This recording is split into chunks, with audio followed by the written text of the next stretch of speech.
আজ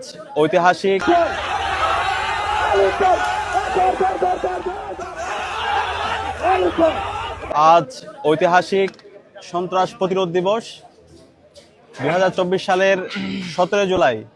আজকের এই দিনে ঢাকা বিশ্ববিদ্যালয়ের প্রত্যেকটি হল এবং প্রত্যেকটা প্রান্তর ছাত্রলীগ মুক্ত হয় এবং এর মাধ্যমে মূলত ওই দিনে বাংলাদেশ স্বাধীন হয়। এই দিনটিকে স্মরণ করার জন্য বাংলাদেশ ইসলামী ছাত্র শিবির ঢাকা বিশ্ববিদ্যালয় শাখা আজকে লীগ দৌড় ম্যারাথন আয়োজন করেছে। আমরা এর মাধ্যমে বার্তা দিতে চাই, এই ক্যাম্পাসের মধ্যে আর কখনো লীগের যে ফেসিবাদী রাজনীতি ছিল, ক্ষমতার রাজনীতি ছিল, গণরুম গ্যাসরুমের যে রাজনীতি ছিল, শিক্ষার্থীদেরকে দাসের মতো করে ব্যবহার করে তাদের উপর নির্মম নির্যাতনের যেই অপরাজনীতি ছিল, সেই রাজনীতি আর কখনো ফিরে আসবে না।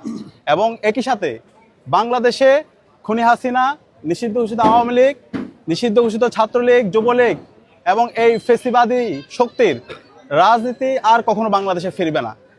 এই নিষিদ্ধ ঘোষিত গোষ্ঠীর যারা এখন পর্যন্ত বিভিন্ন জায়গায় ষড়যন্ত্র এবং চক্রান্ত করছে এবং যারা গণহত্যা এবং শিশু হত্যার সাথে জড়িত আছে, তাদেরকে বাংলাদেশের যে প্রান্তে পাওয়া যাবে বাংলাদেশের মুক্তিকামী ছাত্র জনতা তাদেরকে যেন থানায় ধরিয়ে দেয় এবং তাদেরকে যেন আইনের আওতায় নিয়ে আসে।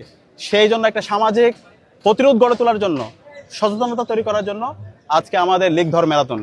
এবং আমরা বর্তমান যারা ছাত্র রাজনীতি করছে সবাইকে আহ্বান করব, আর কখনো যেন এই ক্যাম্পাসগুলোতে কেউ পেশি শক্তি রাজনীতির দিকে আর কেউ কখনো না যায়, বরং তাদের আদর্শ দিয়ে, তাদের আইডিয়া দিয়ে সুস্থ ধারার যে ছাত্র রাজনীতি, সেই রাজনীতি যেন সবাই বিনির্মাণ করে, সে বার্তা দেওয়ার জন্য আজকে আমাদের এই লীগ দৌড় ম্যারাথন আমরা আয়োজন করেছি।